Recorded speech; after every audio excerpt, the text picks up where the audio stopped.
मेरे परम मित्र और इंडोनेशिया के लोकप्रिय राष्ट्रपति प्रबोवो जी, उनके साथ यहाँ आए हुए मंत्रिपरिषद के सभी वरिष्ठ साथी, इंडोनेशिया के और भारत के मेरे भाई और बहनों, ये मेरा सद्भाग्य है। कहीं न कहीं मुझे शिव जी के साथ जुड़ने का अवसर मिल ही जाता है। मेरा जन्म वडनगर में हुआ। हाटकेश्वर महादेव एक बहुत बड़ा तीर्थ क्षेत्र है। सोमनाथ द्वादश ज्योतिर्लिंग में सबसे पहला ज्योतिर्लिंग जो गुजरात की धरती पर है और जिसकी विकास में भी मेरी सीधी जिम्मेवारी है। और मेरा राजनीतिक कार्यक्षेत्र काशी विश्वनाथ महादेव, उसके आशीर्वाद मुझ पर हर निरंतर बने रहे हैं। चाहे केदार धाम का पुनर्निर्माण हो, चाहे उज्जैन महाकाल का पुनर्निर्माण हो, या आज यहां पर आकर के करीब करीब 1200 साल पुराना ब्रह्मा विष्णु महेश इन यादों को साथ जुड़ी हुई एक हमारी सांस्कृतिक विरासत का पुनरुद्धार और उसका रिनोवेशन का काम, उसका प्रारंभ करने का सौभाग्य भी मुझे मिला। मैं अपने आप में बहुत बड़ा भाग्यशाली मानता हूं। मेरे लिए बहुत सुखद अनुभव रहा। मेरी यात्रा का आज तीसरा दिवस है, लेकिन यहाँ के जीवन में, यहाँ की बातों में, यहाँ की हवा में एक संस्कृति की खुशबू है। वो खुशबू जो हम भारत की धरती पर पल पल अनुभव करते हैं।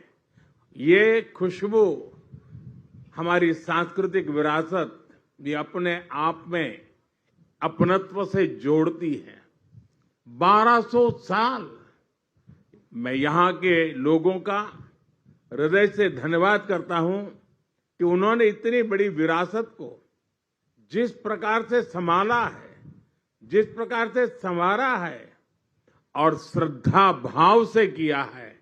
इसलिए मैं इंडोनेशिया के नागरिकों का भी और अब तक रहे हुए सभी शासकों का भी मैं हृदय से अभिनंदन करता हूं।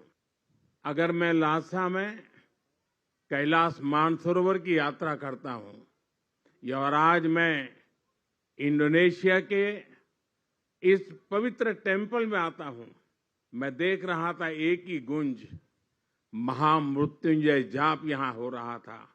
ओम नमः शिवाय का उच्चारण हर कोई कर रहा था। ये अपने आप में हृदय को स्पर्श करने वाला था।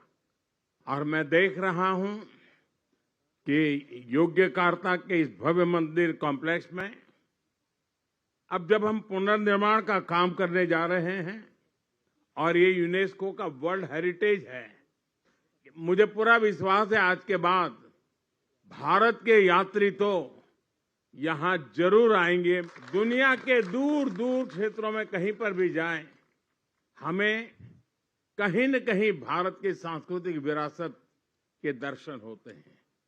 ये पूरे साउथ ईस्ट एशिया का दूसरा सबसे बड़ा हमारी विरासत की पहचान है। इस मंदिर में भगवान शिव, मां दुर्गा और गणेश जी की प्रतिमाएं हैं। सदियों तक इस मंदिर में बहुत आस्था से पूजा होती रही है। आज मुझे भी इस मंदिर के दर्शन और बिल्कुल शास्त्रोक्त रूप से पूजन करने का सौभाग्य मिला है।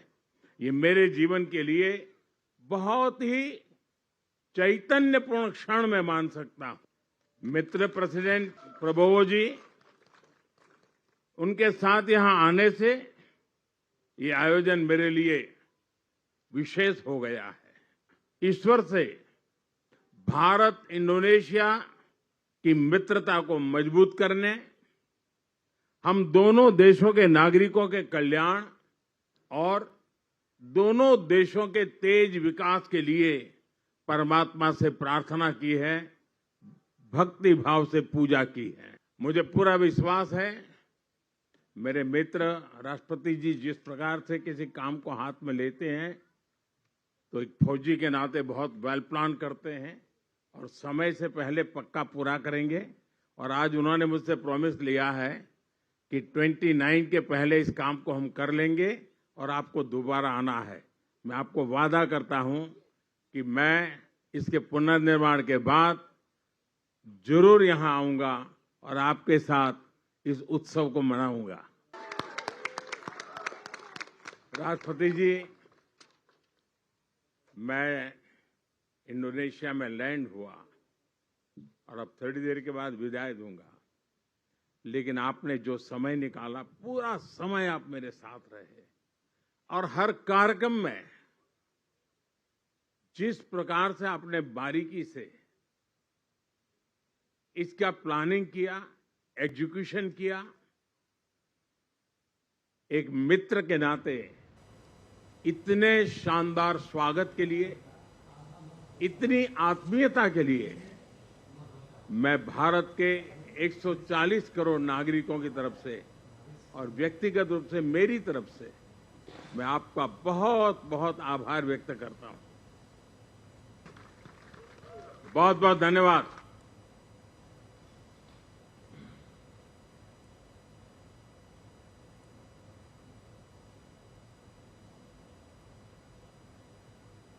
तो मंदिर परिसर में प्रधानमंत्री नरेंद्र मोदी ने अपना वक्तव्य दिया और ये की जो बड़ी बातें हैं वो आपके साथ हम साझा कर लेते हैं। क्या कुछ कहा प्रधानमंत्री नरेंद्र मोदी ने? उन्होंने कहा कि मुझे